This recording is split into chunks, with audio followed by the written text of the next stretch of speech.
Ngomong-ngomong tentang ilmu fikih, pasti kalian juga bertanya-tanya, sebenarnya ilmu fikih itu munculnya sejak kapan sih? Jadi sebenarnya ilmu fikih itu ilmu yang dinamis, mengikuti setiap perkembangan zaman. Awalnya itu pada masa Rasulullah, kemudian dilanjutkan masa sahabat, kemudian dilanjutkan masa tadwin dan masa taklid. Yang pertama, masa Rasulullah. Masa Rasulullah itu ada dua periode. Yang pertama periode Mekah, yang kedua periode Madinah. Ketika di Mekah, itu kan Rasulullah berdakwah selama 12 tahun dan itu pun pengikutnya baru sedikit.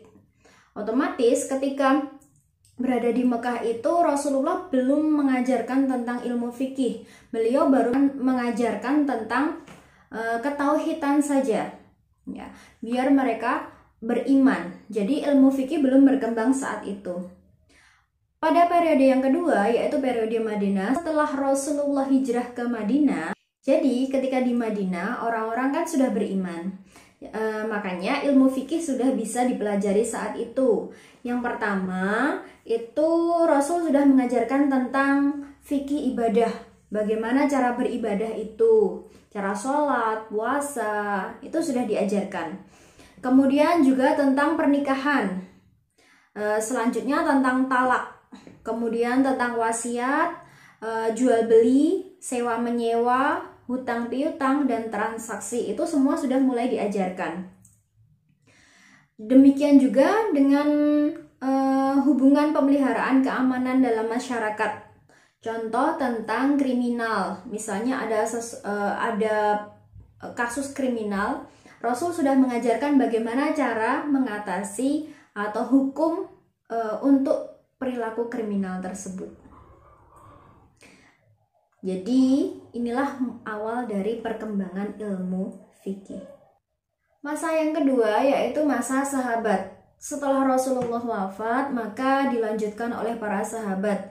Jadi saat itu kaum muslimin kan sudah memiliki rujukan ya, yaitu Al-Quran dan Sunnah yang ditinggalkan oleh Rasulullah.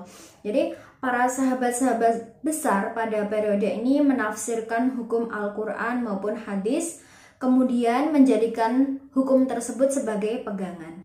Yang ketiga adalah masa tadwin. Ini adalah masa keemasan Islam karena saat itu hukum Islam sedang berkembang sangat pesat. Nah, pada masa ini juga muncul madhab-madhab yang bahkan sampai sekarang masih kita ikuti. Ada 4 madhab besar yang muncul saat itu. Yang pertama, seperti kita ketahui, ada Imam Abu Hanifah. Yang kedua, Imam Malik. Yang ketiga, Imam Syafi'i. Yang keempat, Imam Hambali. Yang keempat adalah masa taklid. Yang dimaksud taklid adalah masa ketika semangat atau himmah para ulama untuk melakukan ijtihad ini mulai melemah. Kenapa kok mulai melemah? Karena ada beberapa faktor yang mendukung kemunduran tersebut. Yang pertama, keterbelengguan akal sebagai akibat hilangnya kebebasan berpikir. Jadi mereka udah kayak merasa terbelenggu. Akalnya sudah terbelenggu, jadi tidak ada kebebasan berpikir untuk mengembangkan ilmu pengetahuan, itu tidak ada lagi.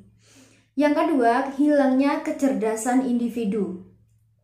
Yang ketiga, para ulama saat itu sudah mulai kehilangan kepercayaan untuk berijtihad karena mereka menganggap bahwa sudah ada imam-imam besar pada masa keemasan kemarin, jadi mereka hanya merujuk itu saja. Kemudian karena banyaknya kitab fikih juga, mereka jadi tidak mau mengembangkan ilmu yang mereka miliki.